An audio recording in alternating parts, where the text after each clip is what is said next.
Assalamualaikum warahmatullahi wabarakatuh. Sahabat, ada 5 sumber penderitaan. Apakah kelima sumber penderitaan tersebut dan bagaimana cara mengatasinya? Hal ini penting, apalagi mengingat hampir semua, bisa dikatakan demikian, masalah penyakit baik fisik maupun psikis, lahir maupun batin, sumbernya adalah dari pikiran yang negatif, emosi yang negatif, sikap yang negatif, dan kelima sumber penderitaan ini terkait dengan itu. Sallallahu ala Muhammad Sallallahu alaihi wasallam.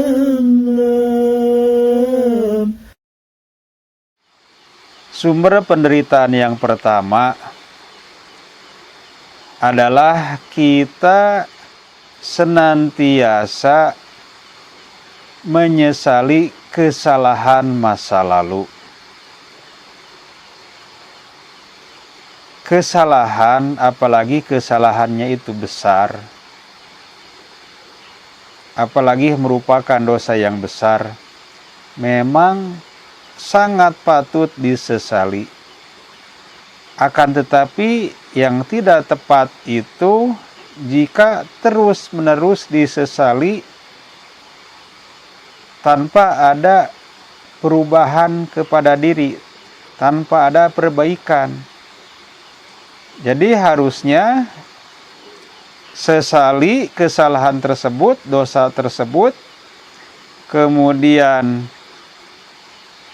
memohon ampunlah kepada Allah, lalu susulah dengan kebaikan-kebaikan, sehingga nanti amalan kebaikan kita akan lebih berat timbangannya daripada keburukan kita, kesalahan kita, dosa-dosa kita, yang insya Allah akan mengundang rahmatnya Allah. Dan rahmat Allah bisa membuat kita terbebas dari api neraka serta memasukkan kepada surganya. Nah, cara mengatasinya bagaimana? Jadi cara mengatasinya dengan ridho, menerima kenyataan bahwa masa lalu adalah masa lalu. Itu sudah terjadi, waktu tidak mungkin diulang kembali untuk tidak melakukan kesalahan tersebut. Kemudian yang tadi lakukan jadi bertobat, memohon ampunan, kemudian susuli dengan kebaikan-kebaikan. Kemudian sumber penderitaan yang kedua, kita tidak bisa menerima apa yang terjadi, tidak bisa menerima kenyataan keadaan kita saat ini. Apakah karena fisik kita, apakah karena kondisi ekonomi kita, dan sebagainya.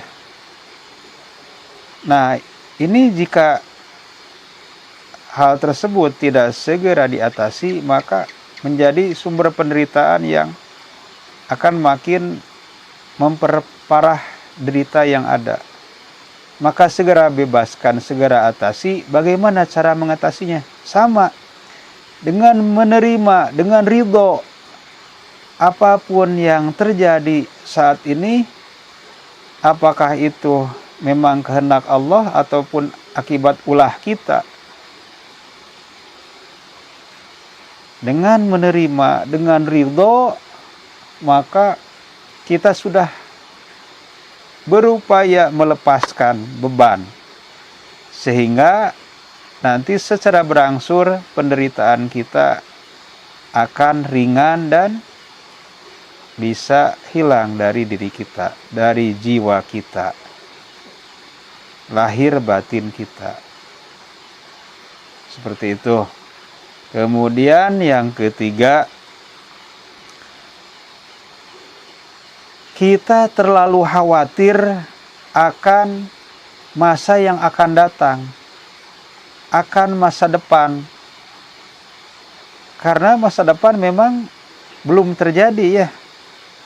Jadi banyak ketakutan. Nah, ini bisa menimbulkan beraneka macam gangguan, sakit fisik, psikis, dan sebagainya.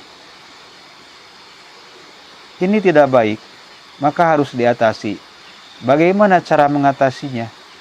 Cara mengatasinya adalah dengan doa, ikhtiar, dengan cara yang sejalan dengan syariat. Kemudian pasrah. Jadi kalau semuanya dihimpun, mungkin yang namanya atau yang dikatakan tawakal kepada Allah. Maka dengan memasrahkan diri atau lebih tepatnya bertawakal kepada Allah, dengan disertai ya yang namanya pasrahnya, kalau tawakal itu disertai dengan doa, dengan ikhtiar yang sebaik-baiknya, maka Allah nanti yang akan mencukupkan apapun di kondisi bagaimanapun di masa depan kita. Jadi jangan khawatir, karena barang siapa yang bertawakal kepada Allah, maka Allah akan mencukupinya. Itu janji Allah. Dan sebagai orang yang beriman kepada Allah, kita harus yakin dengan janjinya. Nah, ini bisa membebaskan penderitaan yang tadi. Kemudian sumber penderitaan yang keempat adalah kita terlalu mendengarkan apa kata orang lain. Memang jika kita berbuat kebaikan untuk dunia dan akhirat kita, kemudian ada orang lain berkata dengan kata-kata yang positif, dengan dukungan, maka itu harus kita terima dan tentu saja sebagai motivasi, bahkan sebagai penyemangat kita ya untuk melakukan hal-hal yang dilakukan untuk agama dan dunia dan akhirat kita. Akan tetapi orang kan berbeda-beda. Seringkali apapun yang kita lakukan, meskipun kita sudah berupaya sebaik mungkin, ternyata tidak sedikit orang yang ngomong begini, ngomong begitu, berkata ini dan itu. Jadi selalu salah di mata mereka. Nah, ini jangan sampai berpengaruh kepada apa yang kita lakukan. Jangan sampai berpengaruh kepada pikiran kita, kepada emosi kita. Sehingga ini menjadi sumber penderitaan. Jadi jangan peduli sama orang lain. Mungkin ingat Anda dengan kisah seorang ahli hikmah yang Allah abadikan namanya di dalam Al-Quran, yakni Luqmanul Hakim. Bagaimana kisah beliau dengan putranya dan juga dengan keledainya. Apapun yang mereka lakukan dengan keledai tersebut selalu salah saja di mata orang yang melihatnya. Padahal mereka sudah berupaya melakukan apapun dengan keledai tersebut. Ya itulah orang lain gitu. Jadi jangan terlalu peduli dengan apa kata orang. Jika hal itu memang positif, yang Anda lakukan adalah kebaikan, tidak bertentangan dengan syariat, maka terus jalan. Jangan pernah mundur dengan apa kata orang. Jika memang kata-katanya tidak membangun, hanya menghambat saja buat kemajuan Anda, buat kesuksesan Anda. Nah, maka Anda bisa terlepas insya Allah dari penderitaan yang keempat ini ya.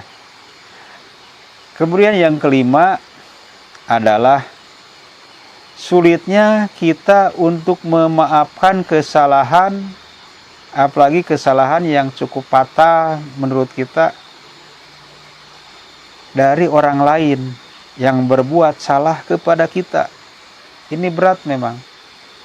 Saya ini mungkin daripada kepada Anda, saya lebih kepada diri saya sendiri untuk hal ini ya. Mengingatkan gitu, supaya diri saya juga mendengarkan. Ya, dengan kita tidak memaafkan kepada orang lain, sebetulnya yang rugi diri kita sendiri. Yang bisa menjadi sakit adalah diri kita sendiri. Mereka yang berbuat salah kepada kita, tentunya dia harus bertanggung jawab dengan kesalahannya. Sudah pasti ada balasannya. Tetapi dengan kita tidak memaafkan, itu malah bisa berefek negatif kepada kita, kepada jiwa kita, emosi kita, kepada kesehatan lahir batin kita. Jadi sebaiknya ya memang memaafkan, sehingga dia pun terbebas, kita pun lebih terbebas. Jadi memaafkan tapi demi kepentingan kita sendiri, supaya kita sehat, tidak menjadi sakit karenanya. Nah, seperti itu.